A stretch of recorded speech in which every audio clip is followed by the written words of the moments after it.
왜 집을 파셨냐고? 우리는 어디서 살아요? 그건 내 집이다. 어머니 대체 무슨 짓을 하신 거예요? 인천공항 입국장 천장에 준호의 목소리가 울려 퍼졌다. 새벽 1시. 귀국장은 텅 비어 있었다.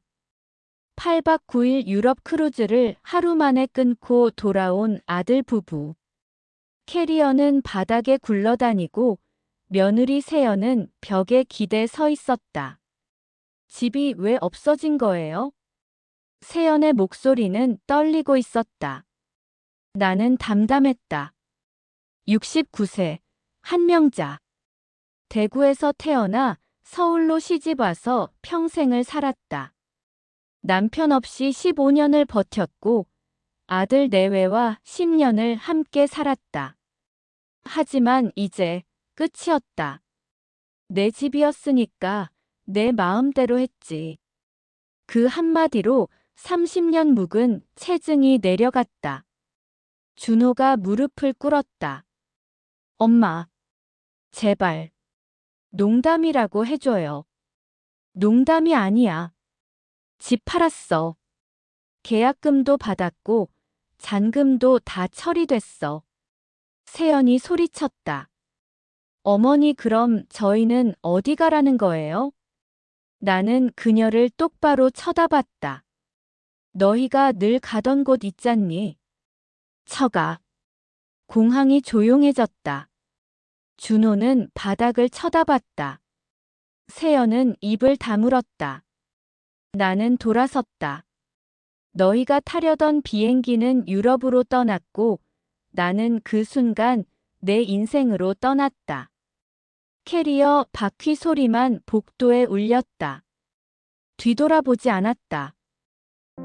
구독과 좋아요, 알림 설정은 영상 제작에 큰 도움이 됩니다. 서울 강북구 수유동 20평 연립주택 3층 30년을 살았다. 남편과 함께 대출받아 산 집이었다.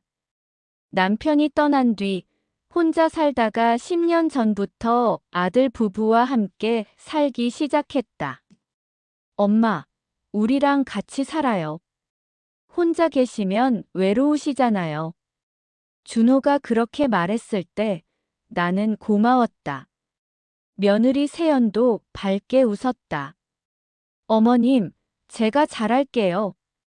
처음 1년은 좋았다.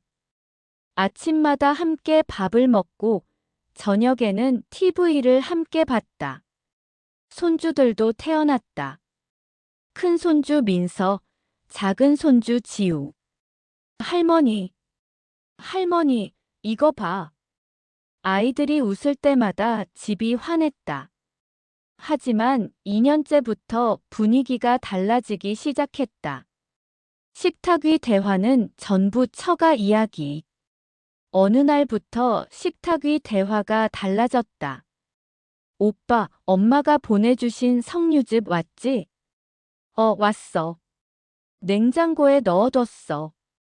아버지 건강검진 일정 잡아야 하는데 오빠가 병원 예약해줘. 알았어. 내가 할게. 처가. 매일 아침, 매일 저녁. 대화의 중심은 항상 세연의 부모님이었다. 명절은 이번에도 우리 친정 먼저 가자. 그래, 그렇게 하자. 시댁은 어머니 혼자 계시니까 이해하실 거야.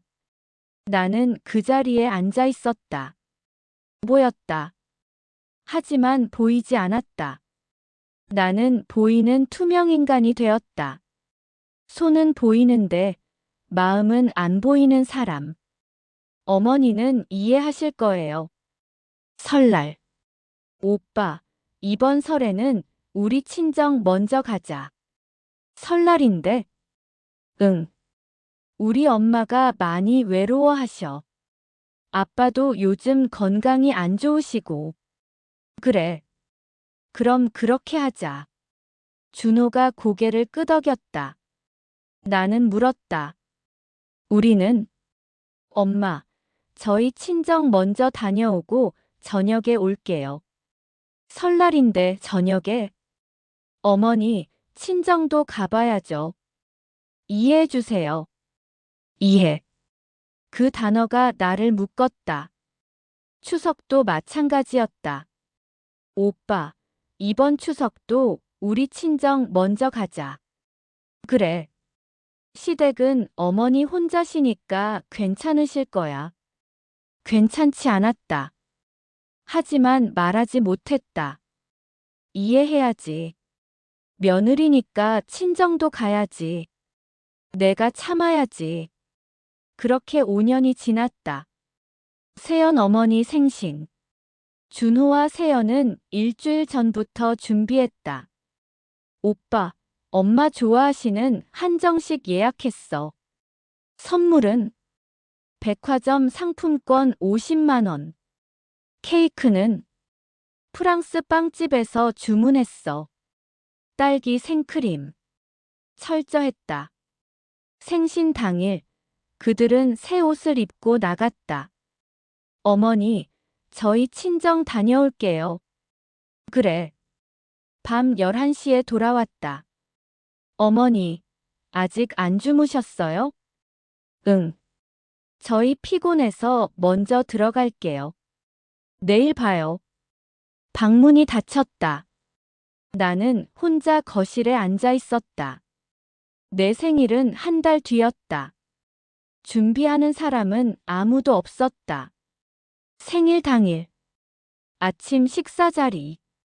오빠, 오늘 회식 있지? 7시에. 나도 오늘 친구들이랑 약속 있어. 그래. 나도 늦을 것 같아. 나는 조용히 밥을 먹었다. 오늘이 내 생일인데. 하지만 말하지 않았다. 저녁 7시. 혼자 집에 있었다. 미역국을 끓였다. 혼자 먹었다. 케이크는 없었다. 촛불도 없었다. 생일 축하합니다. 생일 축하합니다. 혼자 노래를 불렀다. 눈물이 났다. 밤 11시. 준호가 돌아왔다. 엄마, 아직 안 주무셨어요? 응. 저 피곤해서 먼저 들어갈게요. 그래. 세연은 새벽 1시에 돌아왔다. 조용히 방으로 들어갔다. 아무도 내 생일을 기억하지 못했다.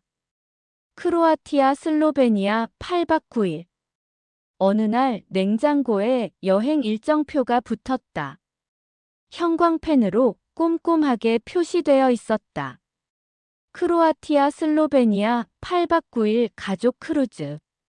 가족. 나는 그 단어를 읽고 또 읽었다. 괄호 속에 작은 글씨로 쓰여 있었다. 준호, 세연, 장인어른, 장모님, 민서, 지우. 내 이름은 없었다. 준호야. 네, 엄마. 이거. 가족 여행이라며. 크루즈 여행. 장인어른, 장모님 모시고 가려고. 나는. 엄마, 그게. 세연이 끼어들었다. 어머니, 크루즈가 좀 힘드실 것 같아서요. 배 타고 오래 있어야 하잖아요. 나도 배 탈 수 있어. 어머니 다리도 안 좋으시고 계단도 많고. 그래도. 어머니, 이해해 주세요. 다음에 가까운 데로 모시고 갈게요. 이해. 또 그 단어. 나는 더 이상 말하지 않았다. 일정표를 보며 생각했다. 가족에서 나는 빠져도 되는 사람이구나. 출발 일주일 전부터 집안이 분주해졌다. 오빠, 아빠 옷 사드려야 해. 엄마 선크림도 사야 하고. 민서, 지우 옷도 준비해야지. 짐이 쌓였다. 캐리어가 거실에 4개나 놓였다. 나는 그걸 보며 저녁을 차렸다. 어머니, 저희 짐 싸느라 바빠서 설거지 못할 것 같아요. 그래, 내가 할게. 감사합니다. 설거지를 하며 생각했다. 나는 뭐지? 집 지키는 사람. 어머니, 저희 내일 새벽 4시에 나가요. 그래. 혹시 공항까지 같이 가실래요? 세연이 물었다. 형식적인 질문이었다. 나 못 가게 하자는 말인 걸 아는 질문. 나는 웃었다. 아니, 괜찮아. 너희끼리 가. 감사합니다, 어머니. 밤 11시. 모두 잠들었다. 나는 잠이 오지 않았다. 거실에 앉아 캐리어들을 바라봤다. 내 인생에서 나는 얼마나 많은 걸 빼왔을까? 그때 결심했다. 이번이 마지막이다. 새벽 4시. 캐리어 바퀴 굴러가는 소리가 들렸다. 조용히, 어머니 깨우지 말고. 응, 알았어. 현관문이 열렸다. 준호가 마지막으로 집안을 돌아봤다. 급한 일 있으면 형들한테 연락해요. 그러니까 너한테는 연락하지 말라는 뜻. 그래. 그럼 다녀올게요. 현관문이 닫혔다. 택시 소리가 멀어졌다. 나는 일어났다. 잠든 척했지만 한숨도 자지 못했다. 서랍을 열었다. 등기부등본, 도장, 신분증. 모두 준비되어 있었다. 핸드폰을 꺼냈다. 부동산 번호가 저장되어 있었다. 이미 일주일 전에 상담 받아둔 곳이었다. 여보세요. 매물 내놓으신다고 하셨죠? 네. 오늘 사진 촬영 가능하세요? 네, 가능합니다. 전화를 끊었다. 심장이 빨리 뛰었다.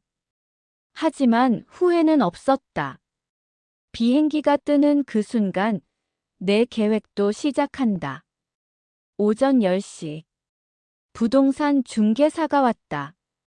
어르신, 집 정말 깨끗하시네요. 고맙습니다. 이 정도면 금방 나갈 것 같아요. 중개사가 집안을 돌아다니며 사진을 찍었다. 거실, 방, 주방, 화장실. 셔터 소리가 날 때마다 20년 쌓인 내 시간도 한 컷씩 정리되는 기분이었다. 가격은 얼마로 하실 건가요? 시세대로 해주세요. 빨리 팔고 싶어요. 알겠습니다. 오늘 바로 올릴게요. 중개사가 나갔다. 나는 거실에 앉았다. 이제 시작이다. 오후 2시. 전화가 오기 시작했다. 네, 매물 맞습니다. 네, 보러 오셔도 돼요. 오후 3시. 30대 신혼부부가 왔다. 와, 학교 가깝네요. 공원도 바로 앞이고, 병원도 가까워요. 그들은 집을 꼼꼼히 봤다. 저희 내일 계약해도 될까요? 네, 좋습니다. 오후 5시. 또 전화가 왔다. 현금 매수 가능합니다. 바로 계약 가능하신가요? 네, 가능합니다. 전화를 끊고 숨을 돌렸다. 이렇게 빨리 팔릴 줄은. 하지만 놀랍게도 후회는 되지 않았다. 다음 날 오전 10시. 부동산 사무실. 현금 매수자와 마주 앉았다. 40대 중반 남자였다. 저희 아들이 결혼하는데 신혼집으로 주려고요. 그렇군요. 조건 좋아요. 바로 계약하겠습니다. 계약서가 나왔다. 매도인 한명자, 매수인 김성훈. 금액이 적혔다. 계약금 5천만 원. 잔금 5억 5천만 원. 나는 도장을 꺼냈다. 손이 떨리지 않았다.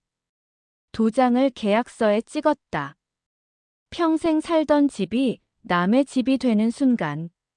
하지만 가슴은 이상하게 가벼워졌다. 잔금은 일주일 뒤에 드릴게요. 네. 그때 열쇠 넘겨주시면 됩니다. 알겠습니다. 계약금이 통장에 들어왔다. 5천만 원. 숫자를 보며 생각했다. 이게 내 인생의 값이구나. 같은 날 오후. 근처 원룸을 계약했다. 10평짜리 작은 집이었다. 하지만 깨끗했다. 어르신, 혼자 사세요? 네. 외로우시겠어요? 아니요. 편해요. 전세 보증금 3천만 원을 냈다. 이사는 일주일 후. 모든 게 계획대로 흘러갔다. 준호에게서 전화가 왔다. 엄마, 우리 잘 도착했어요. 그래, 다행이다. 크루즈 진짜 좋아요. 장인어른, 장모님도 너무 좋아하세요. 그래. 엄마는 집에서 잘 지내시죠? 응, 잘 지내. 그럼 끊을게요. 사랑해요. 짧은 통화였다. 나는 전화를 내려놓고 생각했다. 사랑한다고 하면서 왜 나는 빼고 갔을까? 준호가 모르는 사실. 준호는 몰랐다. 집이 팔렸다는 것. 계약금이 들어왔다는 것. 일주일 후 잔금이 들어온다는 것. 그리고 엄마가 이미 이사 준비를 끝냈다는 것. 다 끝나고 알려줘야지. 나는 혼잣말을 했다. 그때 네 표정이 궁금하다. 일주일 후. 부동산 사무실. 잔금을 받는 날이었다. 어르신, 통장 주세요. 통장을 건넸다. 잠시 후 입금 문자가 왔다. 5억 5천만 원. 계약금 5천만 원과 합쳐 총 6억 원. 20년 살던 집의 값이었다. 열쇠 여기 있습니다. 열쇠를 건넸다. 매수인이 활짝 웃었다. 감사합니다. 저희 아들이 정말 좋아할 거예요. 행복하게 사세요. 네. 어르신도 건강하세요. 부동산을 나왔다. 뒤돌아보지 않았다. 이제 진짜 끝이다. 같은 날 오후. 이삿짐 센터가 왔다. 짐은 많지 않았다. 옷가지, 이불, 그릇 몇 개. 사진 앨범. 남편 유품. 어르신, 이게 다예요? 네, 이게 다예요. 집이 넓은데 짐이 적으시네요. 필요한 것만 챙겼어요. 짐을 실었다. 마지막으로 집을 돌아봤다. 20년. 여기서 남편과 살았고, 아들을 키웠고, 손주들을 봤다. 하지만 이제 끝이었다. 할머니, 안녕. 새 주인의 아들이 현관에 서서 손을 흔들었다. 나는 웃으며 손을 흔들어줬다. 안녕, 행복하렴. 이삿짐 차가 출발했다. 원룸으로 향했다. 10평짜리 원룸. 작지만 깨끗했다. 짐을 풀기 시작했다. 옷장에 옷을 걸고 이불을 폈다. 그릇을 주방에 정리했다. 사진 앨범은 책장에 놓았다. 남편 사진을 벽에 걸었다. 여보, 우리 새 집이야. 사진 속 남편은 웃고 있었다. 모든 정리가 끝났다. 창문을 열었다. 바람이 들어왔다. 상쾌했다. 이제 내 집이다. 진짜 내 집. 다음 날. 준호에게서 전화가 왔다. 엄마. 목소리가 급했다. 왜? 집주인한테 전화 왔어요. 집이 팔렸다고. 그래, 맞아. 뭐라고요? 진짜 팔았어요? 응. 엄마, 왜 그런 걸 허락도 없이 해요? 내 집인데 왜 허락을 받아? 하지만 너희 여행 잘 마치고 와. 끊을게. 전화를 끊었다. 30분 후 또 전화가 왔다. 엄마, 우리 지금 귀국합니다. 왜? 여행 끝나려면 아직 일주일 남았잖아. 그게 무슨 소리예요? 집이 없어졌는데. 집은 내가 판 거니까 내가 알아서 해. 엄마, 너희는 여행이나 즐기고 와. 장인어른, 장모님 모시고. 전화를 끊었다. 더 이상 받지 않았다. 다음 날 새벽. 준호가 급하게 귀국했다. 8박 9일 일정을 하루 만에 끊고. 장인, 장모는 그대로 크루즈에 남겨두고. 나는 공항으로 갔다. 마중 나간 게 아니었다. 마지막으로 얼굴을 보기 위해서였다. 입국장 문이 열렸다. 준호와 세연이 뛰어나왔다. 엄마, 어머니. 그들은 나를 발견했다. 어머니, 대체 무슨 짓을 하신 거예요? 세연이 소리쳤다. 주변 사람들이 쳐다봤다. 조용히 해. 여기 공항이야. 조용히 하라고요? 집을 팔아버리셨는데요. 내 집 내가 팔았어. 준호가 무릎을 꿇었다. 엄마, 제발. 농담이라고 해줘요. 농담 아니야. 계약도 끝났고 잔금도 다 받았어. 그럼 우리는 어디 가요? 세연이 울먹였다. 나는 차갑게 말했다. 너희가 늘 가던 곳 있잖니. 처가. 준호는 바닥만 쳐다봤다. 세연은 입을 다물었다. 비행기는 유럽으로 떠났고 나는 내 인생으로 떠났어. 이제 각자 살자. 나는 돌아섰다. 엄마. 뒤에서 준호가 불렀지만 돌아보지 않았다. 공항을 나왔다. 택시를 탔다. 어디 가세요? 수유동이요. 네. 택시가 출발했다. 백미러로 공항이 멀어지는 게 보였다. 이제 진짜 끝이다. 원룸에 돌아왔다. 조용했다. 아무도 없었다. 아무 소리도 없었다. 세탁기를 돌렸다. 처음 듣는 소리 같았다. 내 세탁기 소리. 내 속도로 돌아가는 소리. 주전자에 물을 끓였다. 내가 끓인 물소리. 차를 마셨다. 따뜻했다. 이게 혼자 사는 거구나. 낯설었지만 두렵지 않았다. 오히려 평온했다. 다음 날. 은행에 갔다. 생활비 자동이체 하려고요. 얼마로 하시겠어요? 한 달에 100만 원이요. 네, 알겠습니다. 통장에는 6억 원이 있었다. 전세 보증금 3천만 원 빼면 5억 7천만 원. 이 돈으로 50년은 살 수 있어. 병원비, 생활비 다 포함해서. 충분해. 장학신탁도 만들고 싶어요. 누구 명의로요? 손주들이요. 민서랑 지우. 얼마로 하시겠어요? 각각 1,000만 원씩이요. 네, 알겠습니다. 신탁 서류에 서명했다.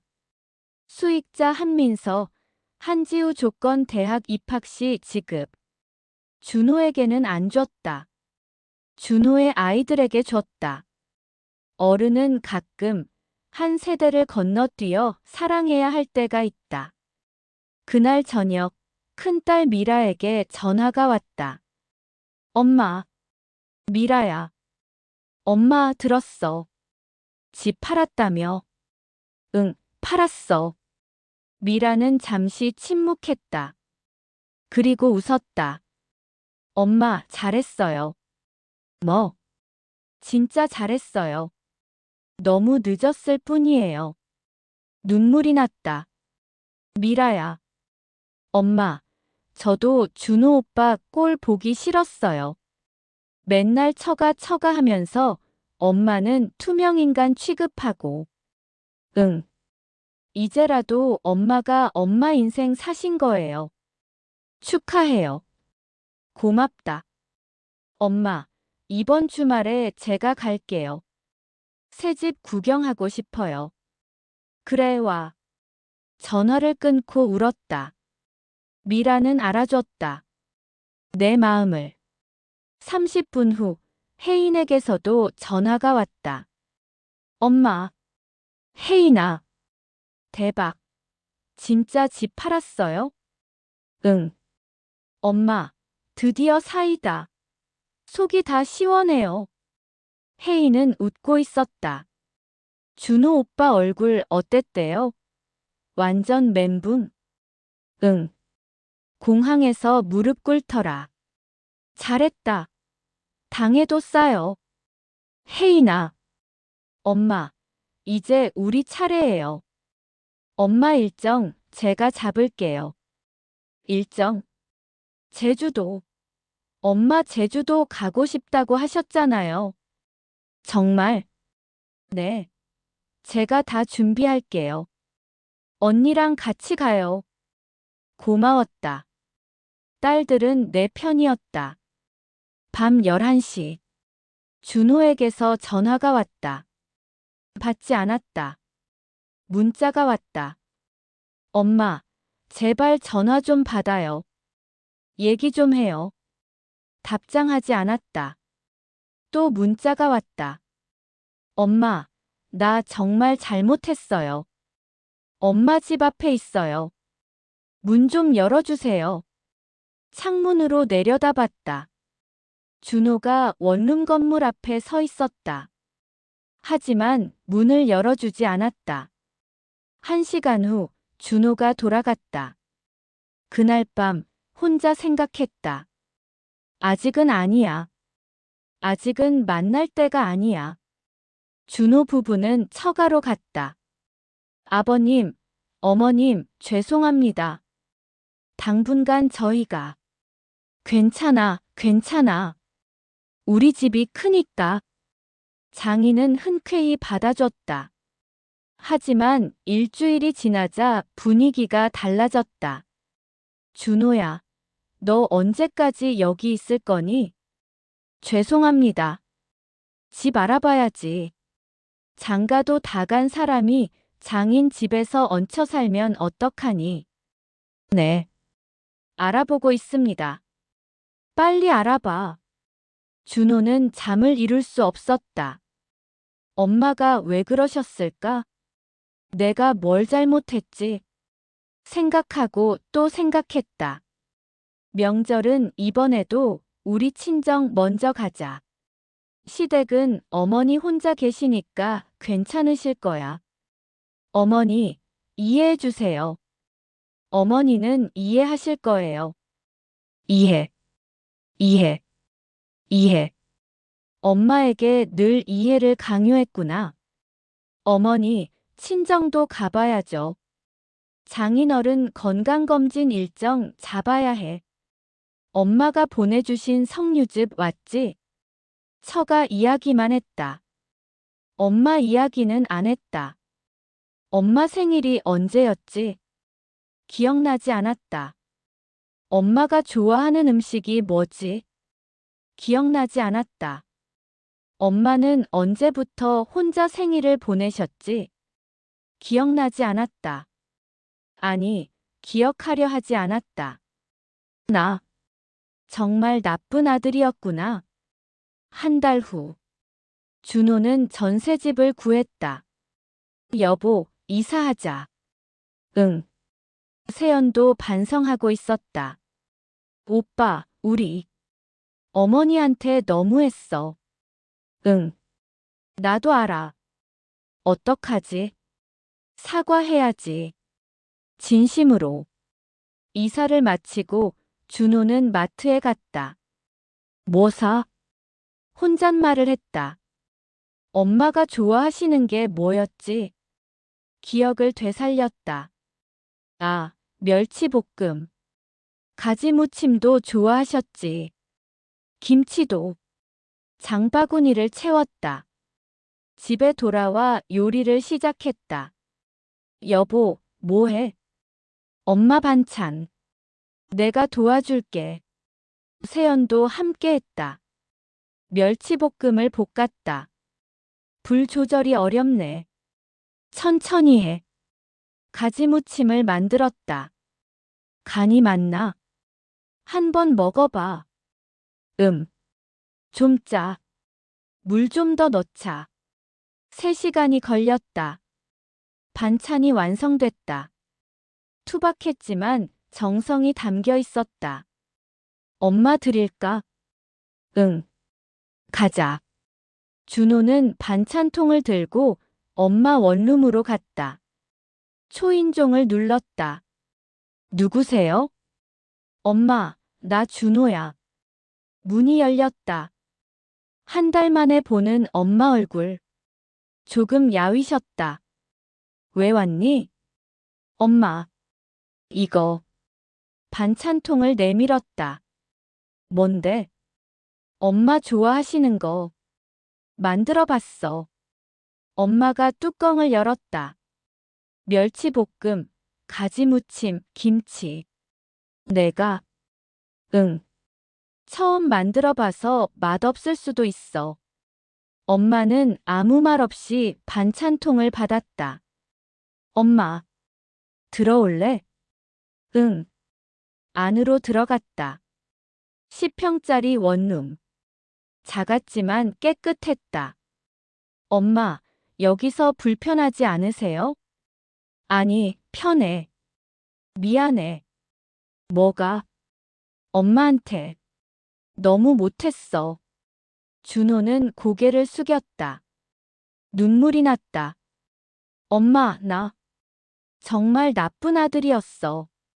응. 맨날 처가만 챙기고 엄마는 투명인간 취급하고. 알고 있었어. 이제야 깨달았어. 엄마는 한숨을 쉬었다. 앉아. 응. 차를 내주셨다. 마셔. 고맙습니다. 차를 마시며 준호가 말했다. 엄마, 나 너무 늦었죠? 늦긴 했지. 죄송해요. 하지만 엄마가 준호를 보았다. 지금이라도 깨달은 게 어디야. 준호는 울었다. 엄마, 미안해. 그래. 미안한 줄 알면 됐어. 엄마가 준호의 머리를 쓰다듬었다. 이제부터 잘하면 돼. 응. 잘할게. 일주일 후. 엄마가 반찬통을 돌려보냈다. 깨끗이 씻어서 보냉백에 담겨 있었다. 포스트잇이 붙어 있었다. 멸치는 약불이야. 불효자는 강불이고. 준호는 웃으며 울었다. 엄마. 문자를 보냈다. 엄마, 나 불효자 강불 끄는 법 배우는 중. 답장이 왔다. 그래. 천천히 배워. 엄마가 기다릴게. 사실 엄마에게는 비밀이 하나 있었다. 2개월 전 건강검진 결과. 심장 판막 수치가 좋지 않았다. 환자분, 심장 판막이 좀 약해졌어요. 위험한가요? 당장은 아니지만 관리 안 하시면 나중에 수술해야 할 수도 있어요. 그렇군요. 스트레스 받지 마시고 무리하지 마세요. 알겠습니다. 병원을 나오며 생각했다. 혹시 내가 아프면 아이들이 또 짐이 되는 건 아닐까? 준호는 또 처가만 챙기고 나는 혼자 병원 다니는 건 아닐까? 그래서 결심했다. 내가 건강할 때, 내가 결정할 수 있을 때, 내 삶을 정리하자. 집을 판 이유 중 하나였다. 준호가 다시 방문한 날. 미라와 혜인도 함께 왔다. 엄마, 왔니? 세 남매가 모였다. 앉아라. 응. 엄마가 말했다. 너희한테 할 말이 있어. 뭔데요? 나 심장이 좀 안 좋아. 네. 준호가 놀랐다. 얼마나 안 좋으세요? 당장은 괜찮아. 근데 관리 안 하면 나중에 수술해야 할 수도 있대. 엄마. 미라가 눈물을 글썽였다. 그래서 말인데. 엄마가 새 아이를 보았다. 나 당장 수술은 아니야. 하지만 언젠가 도움을 청해야 할 날이 올 거야. 그때까지 내가 내 삶을 결정할 수 있게 해줘. 내 시간을 내게 맡겨줘. 엄마. 대신 내가 정말 도움을 청하면 망설이지 말고 확실하게 붙잡아줘. 새 아이가 엄마 손을 잡았다. 준호가 말했다. 엄마, 제가 병원 모시고 다닐게요. 나도요. 미라가 말했다. 나도 도울게요. 혜인도 말했다. 엄마는 웃었다. 고맙다. 너희가 있어서. 그날 새 남매는 엄마와 오랜 시간 이야기를 나눴다. 서로의 마음을. 3개월 후 봄이 왔다. 준호가 말했다. 엄마, 우리 여행 가요. 여행? 네. 미라 누나, 혜인이랑 우리 셋이, 그리고 엄마. 어디로? 여수요. 엄마 좋아하시던 여수 밤바다. 엄마는 고개를 저었다. 밤바다는 춥다. 낮바다로 하자. 네. 준호는 환하게 웃었다. 일주일 후, 가족 넷이 여수로 갔다. 바닷가를 걸었다. 엄마, 천천히 걸으세요. 괜찮아. 바닷바람이 볼을 때렸다. 시원했다. 준호가 뒤에서 조용히 걸었다. 예전엔 앞서가기 바빴는데 이제는 뒤에서 따라왔다. 발소리도 관계의 온도구나. 엄마는 생각했다. 혜인이 팔짱을 꼈다. 엄마, 인생은 9회 말 2아웃부터라는데. 우리 아직 7회 말이에요. 그래? 네. 다시 치면 돼요. 천천히. 미라가 엄마 손을 잡았다. 엄마, 우리 오래오래 같이 있어요. 엄마는 새 아이의 손을 꼭 쥐었다. 그래. 오래. 여보. 어느 날 밤, 세연이 준호를 불렀다. 왜? 우리. 너무했던 것 같아. 응. 나도 알아. 이제부턴 어머니한테 잘하자. 그래. 그리고 세연이 준호를 보았다. 우리 친정도 좋지만 시댁도 챙기자. 고마워. 준호는 세연을 안았다. 내가 미안해. 늘 내 말만 들었어. 아니야. 나도 잘못했어. 두 사람은 다짐했다. 이제부턴 양가를 공평하게 챙기기로. 다음 설날. 준호가 말했다. 여보, 이번 설은 우리 엄마 먼저 가자. 응. 세연도 웃으며 고개를 끄덕였다. 설날 아침. 준호 가족이 엄마 원룸을 찾았다. 엄마, 왔니? 새해 복 많이 받으세요. 준호, 세연, 민서, 지우가 절을 했다. 엄마는 눈물을 글썽였다. 그래. 고맙다. 세뱃돈을 주었다. 민서야, 지우야. 할머니가 주는 거야. 감사합니다. 함께 떡국을 먹었다. 엄마가 끓인 떡국이 제일 맛있어요. 민서가 말했다. 할머니, 더 주세요. 지우도 말했다. 그래, 많이 먹어. 행복한 설날이었다. 오후에는 세연 친정에 갔다. 저녁에는 다시 엄마 집으로 왔다. 엄마, 저녁도 같이 먹어요. 그래. 온 가족이 둘러앉아 저녁을 먹었다. 따뜻했다. 준호는 요리를 배우기 시작했다. 여보, 나 오늘 요리 학원 등록했어. 진짜? 응. 엄마한테 맛있는 거 해드리고 싶어서. 매주 토요일 요리 학원에 다녔다. 오늘은 갈비찜 배웠어요. 다음 주는 잡채. 나중엔 불고기도. 3개월 후, 준호는 제법 요리를 할 줄 알게 됐다. 엄마, 제가 오늘 갈비찜 해올게요. 내가? 네. 기대하세요. 준호가 직접 만든 갈비찜을 가져왔다. 어디 먹어볼까? 엄마가 한 입 먹었다. 어때요? 맛있다. 정말요? 응. 우리 아들 요리 실력 늘었네. 준호는 뿌듯했다. 엄마 생일.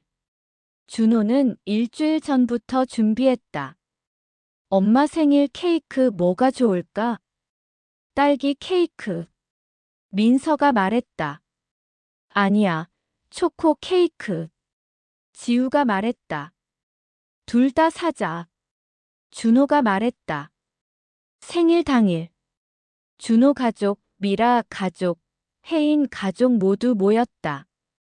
엄마, 어머니, 할머니, 엄마 원룸이 가득 찼다. 생일 축하합니다. 생일 축하합니다. 케이크에 촛불을 켰다. 엄마, 소원 빌으세요. 그래. 눈을 감고 소원을 빌었다. 우리 아이들, 손주들 모두 건강하고 행복하게 해주세요. 촛불을 불었다. 와! 박수가 터졌다. 엄마, 선물이에요. 준호가 상자를 내밀었다. 열어보니 목도리였다. 엄마가 추워하실까봐 제가 직접 골랐어요. 고맙다. 미라도 선물을 줬다. 엄마, 이건 핸드크림이에요. 손 많이 거칠으시잖아요. 혜인도 선물을 줬다. 엄마, 이건 건강보조제예요. 심장에 좋대요. 엄마는 선물들을 받으며 울었다. 고맙다. 다들 고마워. 그날은 엄마 생일 중 가장 행복한 날이었다. 어느 주말. 세연이 말했다. 오빠, 오늘 친정 가는데 어머니도 모시고 갈까? 정말? 응. 우리 부모님도 어머니 뵙고 싶어 하셔. 좋아. 세 가족이 함께 세연 친정을 방문했다. 어머님 오셨어요? 세연 어머니가 반겼다. 그래, 왔어. 어서 들어오세요. 집 안으로 들어갔다. 어머님, 앉으세요. 고맙습니다. 식사를 함께 했다. 어머님, 많이 드세요. 그래, 맛있네. 식사 후 세연 어머니가 말했다. 사돈 어르신, 그동안 우리 세연이 불효했죠? 아니에요. 아니에요. 제가 딸을 잘못 가르쳤어요. 항상 친정만 챙기라고 했으니. 앞으로는 사돈 어르신도 잘 모시래요. 제가 단단히 일렀어요. 고맙습니다. 두 어머니는 손을 잡았다. 우리 이제 자주 만나요. 그래요. 그날 이후 두 집안의 관계가 좋아졌다. 명절도 돌아가며 보냈다. 이번 설은 준호 집안, 다음 설은 세연 집안. 공평하게 6개월마다 한 번씩 병원에 갔다. 심장 정기검진이었다. 어머니, 제가 모시고 갈게요. 준호가 말했다. 고맙다. 병원에 함께 갔다. 검사를 받았다. 의사가 결과를 설명했다. 환자분, 수치가 좀 나아졌어요. 정말요? 네. 스트레스를 덜 받으셔서 그런 것 같아요. 그렇군요. 이대로 관리 잘하시면 수술 안 하셔도 될 것 같아요. 감사합니다. 병원을 나왔다. 준호가 물었다. 엄마, 괜찮으세요? 응, 괜찮아. 오히려 좋아졌대. 다행이다. 너 덕분이야. 저요? 응. 내가 잘해줘서 스트레스가 없어졌어. 준호는 눈물이 났다. 엄마. 고맙다, 준호야. 아니에요. 제가 감사하죠. 두 사람은 손을 잡고 걸었다. 2년이 지났다. 준호가 말했다. 엄마, 우리 집 좀 큰 데로 이사하려고요. 그래? 네. 엄마 방도 만들고 싶어서요. 내 방? 네. 엄마도 같이 사시면 안 돼요? 엄마는 고개를 저었다. 아니야. 나는 여기가 편해. 하지만, 준호야, 엄마는 이제 혼자 사는 게 좋아. 너희는 너희끼리 살아. 대신 자주 보러 와. 알겠어요. 준호는 아쉬웠지만 엄마 뜻을 존중했다. 한 달 후, 준호는 30평짜리 아파트로 이사했다. 방 하나를 엄마 방으로 꾸며놨다. 엄마, 놀러 오시면 여기서 주무세요. 그래, 고맙다. 엄마는 가끔 놀러 갔다. 하지만 항상 자기 집으로 돌아왔다. 내 공간이 있다는 게 얼마나 소중한지 알았으니까. 엄마는 원룸 창문에 서서 노을을 바라봤다. 주전자에서 김이 올라왔다. 라디오에서 옛 노래가 흘렀다. 사랑했지만 이젠 보내야 할. 아니, 보낸 게 아니었다. 다시 찾은 거였다. 준호에게서 문자가 왔다. 엄마, 오늘 저녁 제가 만든 불고기 어땠어요?